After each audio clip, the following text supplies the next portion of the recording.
My dear students, welcome to Vande Tripura channel. আজ আমরা পড়ব তোমাদের ক্লাস 6-এর এসএসটি যে 6 চ্যাপ্টার রয়েছে, যেটা হিস্ট্রির মধ্যে আসছে সেই পার্টটা। এটার নাম হচ্ছে দ্য বিগিনিং অফ সিভিলাইজেশন বা ভারতীয় সভ্যতার সূচনা।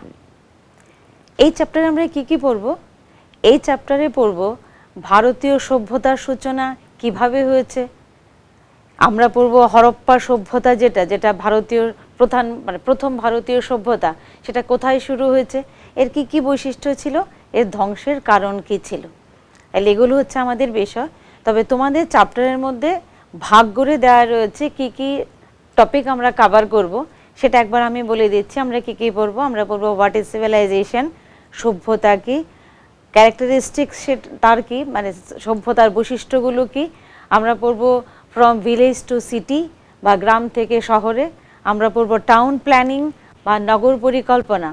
আমরা পড়ব ওয়াটার ম্যানেজমেন্ট, জলের ব্যবহার। তারপরে আমরা পড়ব হোয়াট ডিড দ্য হরপ্পান ইট, মানে হরপ্পাবাসীরা কি খেত। আমরা পড়ব ট্রেড বা বাণিজ্য কীরকম ছিল হরপ্পার, আর হরপ্পা সভ্যতার ধ্বংসের কি কারণ ছিল, ডিক্লাইন অফ হরপ্পান সিভিলাইজেশন।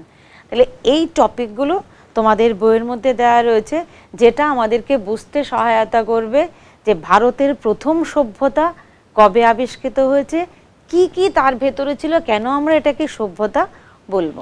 তাহলে এই যে টপিকগুলো আমরা আলোচনা করব, তার আগেই আমাকে জানতে হবে এই যে আমরা সভ্যতা নিয়ে আলোচনা করছি, তার মানে সভ্যতা বলতে আমরা কি বুঝি। তোমরা লাস্ট চ্যাপ্টারে পড়েছো যে মানুষ একসাথে থাকছিল, কিছু কিছু হিউম্যান সেটেলমেন্ট স্টার্ট হয়েছিল, তোমরা দেখেছো ফসল উৎপাদন শুরু হয়েছিল। তাহলে সেগুলো কি সভ্যতা ছিল না? সেগুলো সভ্যতার আর্লি স্টেজ ছিল। কিন্তু সভ্যতা বলতে আমরা যেটাকে বুঝবো সেটা হচ্ছে civilisation is an advanced and organised stage of human society. মানে সভ্যতা হলো মানব সমাজের একটি উন্নত এবং সুসংগঠিত পর্যায়। তাহলে এই যে বললাম, তোমরা লাস্ট চ্যাপ্টারে পড়েছো যে সেটেলমেন্ট স্টার্ট হয়েছে, একসাথে থাকছিল, ফসল উৎপাদন শুরু করেছিল, কিন্তু সেগুলো ছিল আর্লি স্টেজ। তাহলে কাকে আমরা সঠিক সভ্যতা বলবো? যেটা হবে অ্যাডভান্সড আর যেটা হবে অর্গানাইজড, অর্থাৎ যেটা একটা উন্নত হবে এবং যেটা হবে সুসংগঠিত, মানে সমাজের একটা সুসংগঠিত পর্যায়, সেটাকে আমরা বলবো সিভিলাইজেশন। চলো তাহলে আমরা টাইম লাইনে দেখব। তোমাদের বইয়ে একটা টাইম লাইন দেওয়া রয়েছে, যেখানে তোমরা 3টে সভ্যতা সম্পর্কে ধারণা করতে পারবে। প্রথমটা হচ্ছে গিয়ে প্রায় 4000 বিসিই। বিসিই বলতে আমরা বুঝি খ্রিস্টপূর্বাব্দ। এই 4000 খ্রিস্টপূর্বাব্দে, মানে 4000 খ্রিস্টপূর্বাব্দের, আর এখন চলছে 2025 খ্রিস্টাব্দ। তাহলে মোটামুটি কত বছর আগে সভ্যতা ছিল? এই যে বললাম মেসোপটেমিয়া সভ্যতা, 6000, আজকের ডেট যদি হিসেব করি তাহলে 6025 বছর আগে শুরু হয়েছিল মেসোপটেমিয়া সভ্যতা। তার ঠিক 1000 বছর পর শুরু হয়েছে মিশরীয় সভ্যতা। এই যে মেসোপটেমিয়া সভ্যতা বললাম, যেটা বর্তমানে আমাদের ইরাক আর সিরিয়া মিলে যে জায়গাটা রয়েছে, এই জায়গাটায় অবস্থিত ছিল মেসোপটেমিয়া সভ্যতা। তার ঠিক 1000 বছর পর 3000 খ্রিস্টপূর্বাব্দে আমরা দেখি মিশরীয় সভ্যতার সূচনা। তোমরা বিভিন্ন বইয়ে পিরামিড সম্পর্কে পড়েছো, টাইমলাইনটার পাশেও দেখো একটা পিরামিডের ছবি রয়েছে। ওই যে সভ্যতাটা ছিল সেটাকে আমরা বলছি মিশরীয় সভ্যতা। তার ঠিক প্রায় 500 বছর পরে 3500 খ্রিস্টপূর্বাব্দে আমরা দেখি শুরু হয়েছে আমাদের এই যে সিন্ধু সরস্বতী সভ্যতা। তাহলে এই যে 3500 খ্রিস্টাব্দে সিন্ধু সরস্বতী সভ্যতা শুরু হয়েছে, সেটা কিন্তু মোটামুটি 1000 বছরের মধ্যে সেখানের কৃষি অনেক বৃদ্ধি পেয়েছে। আমরা পড়ব কীভাবে এগুলি কোথায় কীভাবে বৃদ্ধি পেয়েছে। কৃষির উৎপাদন বৃদ্ধি পেয়েছে, ব্যবসা বাণিজ্য বৃদ্ধি পেয়েছে, জনসংখ্যা প্রচুর পরিমাণে বৃদ্ধি পেয়েছে। তাহলে মোটামুটি আরও 1000 বছর পরে, প্রায় 900 বছর, 2600 থেকে আমরা ধরি এই সময়টাকে, 2600 থেকে 1900 পর্যন্ত এই সময়টাকে আমরা সিন্ধু সভ্যতার সময়কাল হিসেবে ধরে থাকি। এবার এই যে তোমরা 3500 বলেছি আমি, মানে এই যে মিশরীয় সভ্যতার প্রায় 500 বছর পরে শুরু হয়েছে আমাদের সিন্ধু সরস্বতী সভ্যতা, সেখান থেকে প্রায় 1000 বছর লেগেছিল এই সভ্যতাটা রূপান্তর ঘটতে। এই জন্য আমরা সময়টাকে ধরছি 2600 খ্রিস্টপূর্বাব্দ থেকে 1900 খ্রিস্টপূর্বাব্দ, এই সময়টাকে আমরা ধরছি সিন্ধু সভ্যতা বা সিন্ধু সরস্বতী সভ্যতার সময়কাল। টাইমলাইনে তোমরা দেখতে পাচ্ছ। এবার এই যে সিন্ধু সরস্বতী সভ্যতা যেটা আমাদের সঙ্গে যুক্ত, কেন আমাদের দেশের বিভিন্ন জায়গাতেও এই সভ্যতাটা ছড়িয়েছিল। অ্যাকচুয়ালি অবিভক্ত ভারতের পাকিস্তান এবং ভারতবর্ষের যে উত্তর পশ্চিম অংশ রয়েছে সেখানে এই পুরো সভ্যতাটা বিস্তার লাভ করেছিল।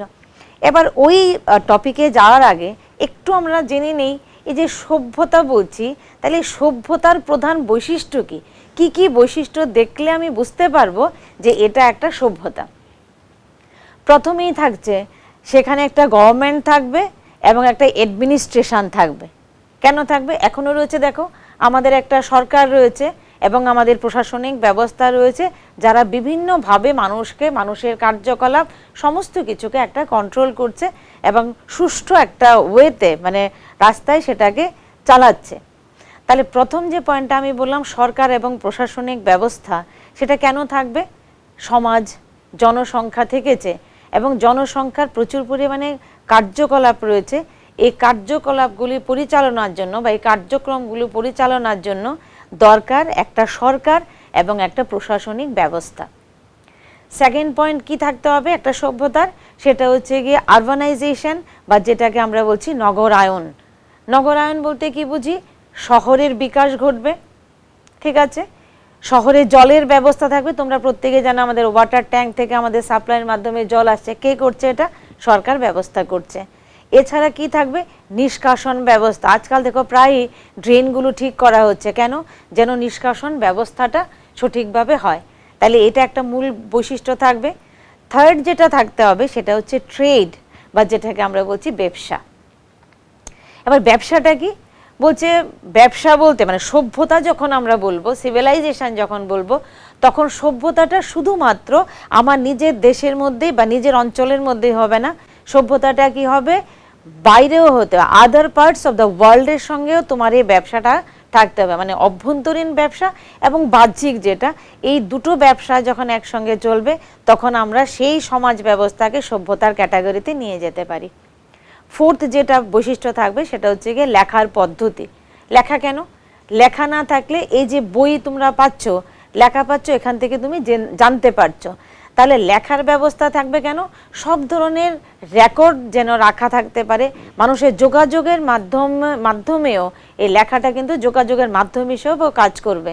তাই সেটা যত উন্নত হবে আমরা ভাববো যে সেই সমাজ ব্যবস্থা একটা উন্নত সভ্যতায় পরিণত হয়েছে। ফিফথ যে পয়েন্টটা বলছি সেটা হচ্ছে গিয়ে শেয়ার্ড কালচার বা যেটাকে আমরা বলি সাংস্কৃতিক যোগাযোগ। এটা কিরকম? মানে প্রত্যেকের ধ্যান ধারণা, মূল্যবোধ, শিল্প সাহিত্য স্থাপত্য সব কিছুর মধ্যে যেন একটা মানুষ সমাজের সবাইকে একটা একত্রিত মনে করতে পারে, এটা হচ্ছে গিয়ে আমাদের সাংস্কৃতিক যোগাযোগ। সিক্স যে পয়েন্টটা মোটামুটি থাকতে হবে, যেটা হচ্ছে গিয়ে এটা একটা ভাইটাল পয়েন্ট, যেটা হচ্ছে উৎপাদনশীল কৃষি বা যেটাকে আমরা বলছি প্রোডাক্টিভ এগ্রিকালচার। সেটা কি বলছে? একটা জায়গায় দেখবে মানুষ কৃষি কাজ করছে, গ্রামের মধ্যে প্রচুর পরিমাণে কৃষি হয়, তো গ্রাম থেকে সেটা যদি শহরে না আসে তাহলে শহরের লোকেরা কি খাবে? তাহলে উৎপাদন কীরকম হতে হবে? শুধুমাত্র গ্রামের জন্য নয়, উৎপাদন হবে এই যে এতটা পর্যাপ্ত উৎপাদন হতে হবে যেটা কিনা শহরে মানুষেরও খাদ্যের চাহিদাটাকে পূরণ করতে পারবে। আর লাস্ট যে পয়েন্টটা থাকবে সেটা হচ্ছে গিয়ে ডিভিশন অফ লেবার বা যেটাকে আমরা বলছি শ্রম বিভাজন। শ্রম বিভাজন কি? তাহলে যদি শুধুমাত্র কৃষিভিত্তিক সমাজ হয় সেক্ষেত্রে আমরা কাদের দেখব? শুধুমাত্র কৃষকদের দেখব। বলছে না শুধুমাত্র কৃষক থাকলেই হবে না, আরও অনেক কাজ চাই, আরও অনেক ডিভিশন অফ লেবার থাকতে হবে যারা কিনা বাকি কাজগুলো করবে, তবেই না একটা সভ্যতা তৈরি হবে। কি কি থাকতে হবে সেখানে? সেখানে কারিগর থাকবে যারা বিভিন্ন জিনিস তৈরি করবে, যারা বণিক শ্রেণী থাকবে, যারা বলেছিলাম ইন্টারনাল এবং এক্সটার্নাল দুটো ব্যবসার সঙ্গে যুক্ত থাকবে, আর একটা থাকবে প্রশাসক। প্রশাসক কারা? যারা কিনা প্রশাসক হচ্ছে তারাই যারা কিনা এই যে পুরো সভ্যতাটা সেটাকে চালিয়ে নিয়ে যাবে। তাহলে এই হচ্ছে গিয়ে আমরা মোটামুটি দেখলাম এই যে বৈশিষ্ট্যগুলো যদি থাকে তাহলে আমরা কি বলবো যে একটা সভ্যতা তৈরি হয়েছে, বা এটাকেই এই বৈশিষ্ট্যগুলো থাকবে একটা সভ্যতার মধ্যে।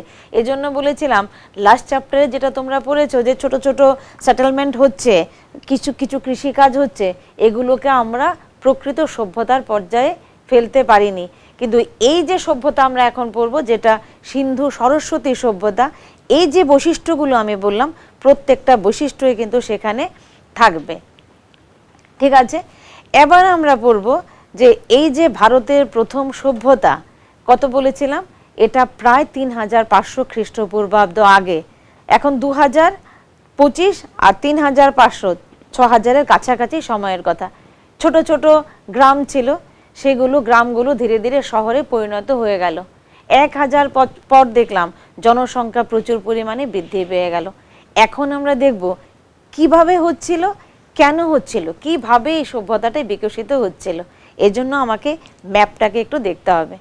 তোমরা যদি ম্যাপটা লক্ষ্য করো তাহলে তোমরা দেখবে প্রধান কারণ ছিল সিন্ধু, আর হচ্ছে গিয়ে যে তার বিভিন্ন উপনদীগুলি ছিল, সঙ্গে ছিল সরস্বতী নদী।